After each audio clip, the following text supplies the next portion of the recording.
Bonsoir. Je me présente, je suis le père Jean-Philippe. Je suis au prieuré des frères Place Saint-Laurent, au prieuré de la paroisse Saint-Laurent. Et j'ai un apostolat un peu particulier puisque la Providence a voulu que je fonde l'association avec des laïcs, bien sûr, l'association Magdalena qui va à la rencontre des gens qui vivent de la rue ou dans la rue. C'est une belle expérience.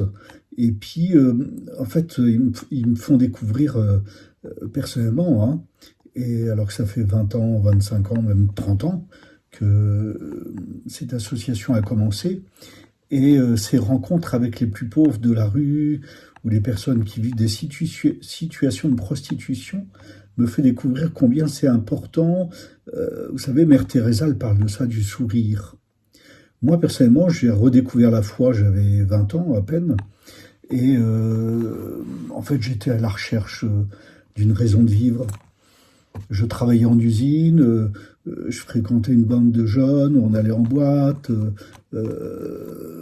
voilà, on draguait, mais j'avais pas de sens à ma vie.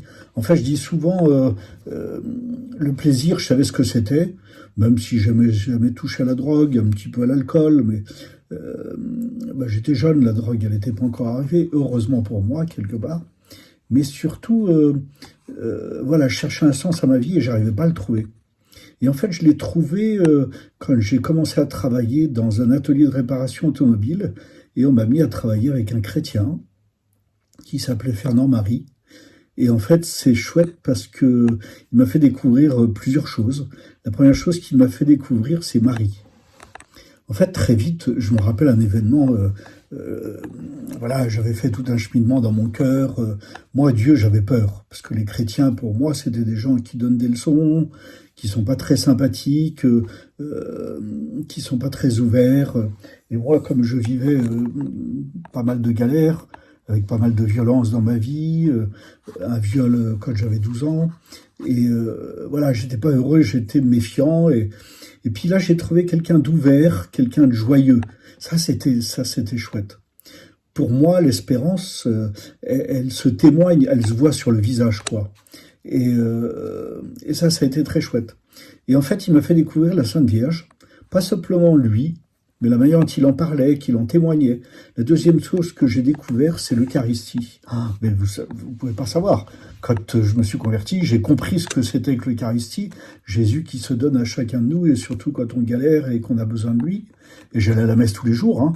Moi, je travaillais en usine toute la journée, mais le soir, j'allais dans Paris, je sautais sur mon vélo, mon scooter, pour aller communier. Et à cause de la Sainte Vierge, de la communion, en fait, j'ai découvert le sacrement de la confession. Au début, je voulais pas y aller, le curé, il pas question que j'aille le voir. Et puis en fait, c'est vraiment un appel du cœur qui m'a fait comprendre que c'était une nécessité d'aller me confesser. Et pour moi, ça a été une grande découverte. Voilà, je vous livre ça, la Vierge Marie. Vous savez, Grignon de Montfort, il dit « Là où est Marie, là est l'Esprit Saint. Là où est l'Esprit Saint, là est Marie. » Et puis une autre phrase qui me marque beaucoup, quand il dit Jésus est venu par Marie et Jésus reviendra par Marie. » Et Marie nous conduit à l'Eucharistie et Marie nous conduit à la confession. Parce que c'est plus un examen psychologique, c'est vraiment une nécessité pour vivre et rester joyeux et heureux. Voilà, je vous livre ça avec beaucoup de joie et à bientôt. Au revoir.